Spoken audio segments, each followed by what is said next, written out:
Bismillahirrahmanirrahim. Assalamualaikum warahmatullahi wabarakatuh. Alhamdulillahirrahmanirrahim. Wassalatu wassalamu ala asrofil anbiya wal mursalin wa ala alihi wa sahbihi ajmail amma ba'du.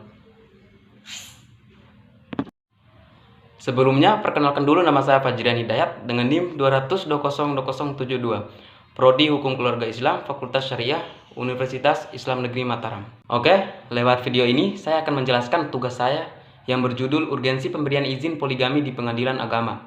Di sini akan ditinjau masalah-masalah apa yang sebenarnya terkandung dalam ketentuan undang-undang dan peraturan-peraturan yang mengatur tentang keharusan mendapatkan izin pengadilan untuk berpoligami.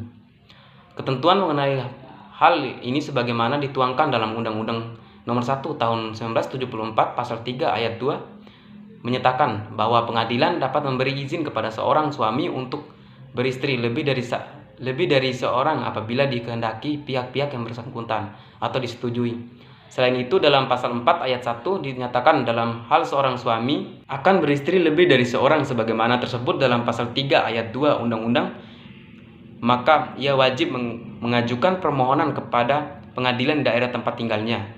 Peraturan Pemerintahan Nomor 9 Tahun 1975 mengatur ketentuan pelaksanaan pemberian izin poligami. Dalam pasal 43 disebutkan bahwa apabila pengadilan berpendapat bahwa cukup alasan bagi pemohon untuk beristri lebih dari seorang, maka pengadilan memberikan putusan yang berupa izin untuk beristri lebih dari seorang. Sedangkan Instruksi Presiden Nomor 1 Tahun 1991 tentang komplikasi hukum Islam memberikan landasan hukum memberi izin poligami melalui pasal 56 ayat 3. Pasal ini menyatakan bahwa perkawinan yang dilakukan dengan istri kedua, ketiga, atau keempat tanpa izin dari pengadilan agama tidak mempunyai kekuatan hukum.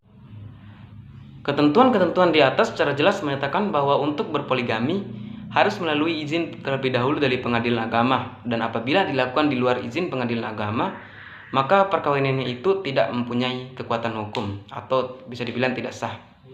Dengan demikian, perkawinan itu dianggap tidak sah sehingga tidak memiliki kekuatan hukum. Konsekuensinya ini dapat dipahami dari hubungan kalimat wajib pada pasal 4 ayat 1 Undang-Undang Nomor 1 Tahun 1974 dan dari ketentuan pasal 56 ayat 3 komplikasi hukum Islam yang menyatakan tidak mempunyai kekuatan hukum. Dalam kedudukan izin untuk berpoligami menurut ketentuan di atas adalah wajib, sehingga apabila dilakukan tidak lebih dahulu mendapat izin, maka perkawinan itu tidak mempunyai kekuatan hukum. Dengan demikian, perkawinan itu juga tidak sah karena dianggap tidak pernah telah terjadi. Konsekuensinya, perkawinan tersebut selanjutnya akan menjadi lebih rumit karena segala akibat hukum dari hubungan perkawinan itu juga dianggap tidak ada, seperti anak-anak yang lahir dari perkawinan tersebut.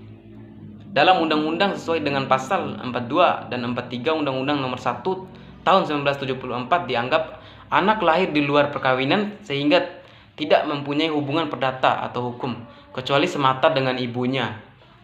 Dengan demikian, semua hak-hak perdata anak akan terlepas dari sang ayah. Artinya, sang ayah tidak mempunyai kewajiban apapun secara hukum, dan dalam hal ini baik ibu atau anak-anak itu sendiri tidak dapat menuntut hak-hak mereka, termasuk hak-hak yang menyangkut harta kekayaan seperti warisan gitu. Keberadaan ketentuan undang-undang yang mengatur keharusan izin poligami dimaksudkan untuk mewujudkan ketertiban umum, memberikan perlindungan dan jaminan hukum atas hak-hak dan kewajiban yang timbul dari hubungan hukum dalam hal seberapa penting keharusan mendapatkan izin pengadilan untuk berpoligami. Secara formal, urgensi izin poligami adalah agar terwujud kepastian hukum, ketertiban, perlindungan, dan jaminan hukum atas perkawinan itu sendiri. Ketentuan izin poligami diadakan untuk melindungi kepentingan, hak-hak, dan kewajiban yang timbul akibat suatu perkawinan. Urgensi izin poligami menurut ketentuan undang-undang bersifat prosedural untuk memberikan jaminan hukum atas terjadinya perkawinan itu, sehingga eksistensinya secara yuridis formal diakui. Perkawinan secara material sah apabila dilakukan menurut ketentuan agama dan baru diakui terjadinya perkawinan. Apabila dilakukan memenuhi ketentuan formal, maka ketentuan formil hukumnya sama dengan ketentuan material untuk sahnya suatu perkawinan. Dengan demikian, perkawinan poligami dianggap sah apabila memenuhi ketentuan hukum material. Yaitu telah dilakukan sesuai dengan memenuhi syarat-syarat dan rukunnya menurut hukum Islam.